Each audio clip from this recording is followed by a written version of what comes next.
friends, welcome to Sapadu Nalla Irukku channel. எல்லாரும் எப்படி இருக்கீங்க? எல்லாரும் நல்லா இருப்போம். நம்ம சேனலை என்ன சப்ஸ்கிரைப் பண்ணாதவங்க போய் சப்ஸ்கிரைப் பண்ணிட்டு வந்துருங்க. வீடியோக்குள்ளே போகலாம். இன்றைக்கி இந்த வீடியோவில் பன்னீர் 65 எப்படி செய்யலான்னு பார்க்கலாம். வாங்க வீடியோக்குள்ளே போயிடலாம். உங்களுக்கு தேவையான அளவு பன்னீர் எடுத்துக்கோங்க. அதை சின்ன சின்ன க்யூப்ஸாக கட் பண்ணி ஒரு பவுலில் எடுத்துக்கோங்க. எடுத்துக்கிட்டு அதில் நம்ம மசாலா பவுடர்ஸ் எல்லாம் ஆட் பண்ணி ஒரு ½ அன் ஹவர் நல்லா ஊற வச்சுக்கலாம். அதுக்கப்புறம் ஃப்ரை பண்ணி எடுத்தோன்னா நம்மளோட பன்னீர் 65 சூப்பராக ரெடி ஆகிடும். இப்போது பன்னீரெல்லாம் சின்ன சின்ன க்யூப்ஸாக கட் பண்ணி போட்டுக்கிட்டோம். நெக்ஸ்ட்டு அது கூட 2 டேபிள் ஸ்பூன் கார்ன்ஃப்ளவர் ஆட் பண்ணிக்கோங்க. கார்ன்ஃப்ளவர் ஆட் பண்ணுறதால பன்னீர் 65 ரொம்பவே கிறிஸ்பியாகவும் மேலே கிறிஸ்பியாகவும் உள்ளே நல்லா சாஃப்டாகவும் இருக்கும். நெக்ஸ்ட்டு உங்கள் காரத்துக்கு தகுந்த மாதிரி 1½ டீஸ்பூன் சில்லி பவுடர் ஆட் பண்ணிக்கோங்க. தேவையான அளவு உப்பு ஆட் பண்ணிக்கோங்க. 1 டீஸ்பூன் இஞ்சி பூண்டு விழுது போட்டு நல்லா போட்டிருக்க எல்லா பொருளும் ஒன்றோட ஒன்று கலக்கிற மாதிரி நல்லா மிக்ஸ் பண்ணிக்கலாம்.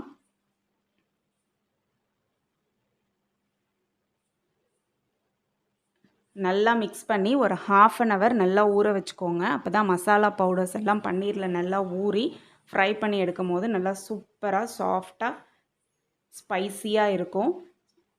½ அன் ஹவர் கழித்து சூடான ஆயில் நல்லா சூடு பண்ணி எடுத்துக்கிட்டு பன்னீர் பீசஸை ஒன்று ஒன்றா ஆட் பண்ணி நல்லா 2 பக்கமும் நல்லா வேகிற அளவுக்கு நல்லா திருப்பி விட்டு ஃப்ரை பண்ணி எடுத்து ஒரு பிளேட்டில் எடுத்து வச்சு ரெடியாக வச்சுக்கோங்க.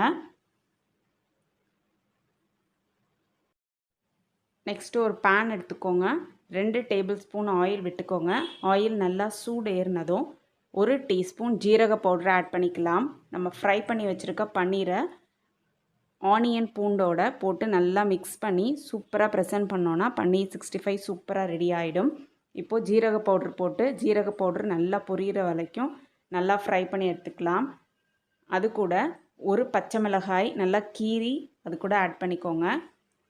நெக்ஸ்ட்டு பொடியாக கட் பண்ணி வச்சுருக்க வெங்காயத்தையும் அது கூட போட்டு நல்லா ப்ரௌன் ஆகிற வரைக்கும் ஃப்ரை பண்ணி எடுத்துக்கலாம். வெங்காயம் போடுறதால நம்ம பன்னீர் சாப்பிடும் போது அதுவும் நல்ல ஒரு க்ரன்ச்சி டேஸ்ட்டில் சூப்பராக அருமையாக இருக்கும். ஸோ வெங்காயம் ஆட் பண்ணிக்கோங்க. நெக்ஸ்ட்டு பொடியாக கட் பண்ணி வச்சுருக்க பூண்டையும் எண்ணெயில் போட்டு நல்லா பூண்டோட வாசனை வர வரைக்கும் நல்லா ஃப்ரை பண்ணி எடுத்துக்கலாம். உங்களோட பன்னீர் 65 சாப்பிடும் போது பூண்டு வெங்காயம் எல்லாம் வரும்போது ரொம்பவே அருமையாகவும் சூப்பராகவும் இருக்கும்.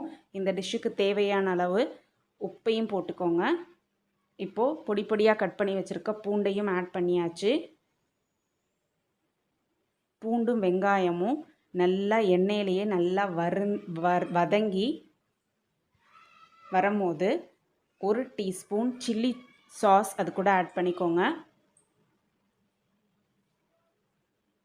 அதையும் நல்லா கலந்து விட்டுட்டு நம்ம ஏற்கனவே ஃப்ரை பண்ணி வச்சுருக்கோம்ல பன்னீர் 65 அதையும் இது கூட போட்டு எல்லா இன்க்ரீடியன்ட்ஸும் நல்லா மிக்ஸ் ஆகிற அளவுக்கு நல்லா ஃப்ரை பண்ணி எடுத்து ஒரு பவுலில் ட்ரான்ஸ்ஃபர் பண்ணிங்கன்னா நம்மளோட சூப்பரான கலர்ஃபுல்லான ஸ்பைசியான குழந்தைங்களுக்கெலாம் ரொம்பவே பிடிச்ச ஈவினிங் ஸ்நாக்ஸ் சாதத்துக்கு கூட நீங்கள் சைட் டிஷ்ஷாக யூஸ் பண்ணிக்கலாம். ஈவினிங் ஸ்நாக்ஸாக கூட கொடுக்கலாம். பன்னீர் 65 சூப்பராக ரெடி ஆயிடுச்சு. இதை ஒரு பவுலில் ட்ரான்ஸ்ஃபர் பண்ணி எடுத்துக்கலாம். நீங்களும் இந்த ரெசிபியை வீட்டில் ட்ரை பண்ணி பாருங்கள். ட்ரை பண்ணிவிட்டு எப்படி இருந்ததுன்னு கமெண்ட் செக்ஷனில் போஸ்ட் பண்ணுங்கள். உங்கள் குழந்தைங்களுக்கெலாம் ரொம்ப பிடிக்கும். டேஸ்டியாக இருக்கும், ஸ்பைஸியாக இருக்கும். இதை கூட டொமேட்டோ சாஸ் வச்சு சர்வ் பண்ணிங்கன்னா ரொம்பவே இன்னும் டேஸ்ட் அருமையாக இருக்கும். இந்த வீடியோ உங்களுக்கு பிடிச்சிருந்ததுன்னா லைக் பண்ணுங்கள், ஷேர் பண்ணுங்கள், சப்ஸ்கிரைப் பண்ணுங்கள். அப்படியே பக்கத்தில் இருக்க பெல் ஐக்கானையும் கிளிக் பண்ணிக்கோங்க. அப்போ தான் சாப்பாடு நல்லா இருக்கு சேனல் போடுற எல்லா வீடியோஸும் உங்களுக்கு நோட்டிஃபிகேஷனில் வரும். இன்னொரு வீடியோவில் பார்க்கலாம். பாய்.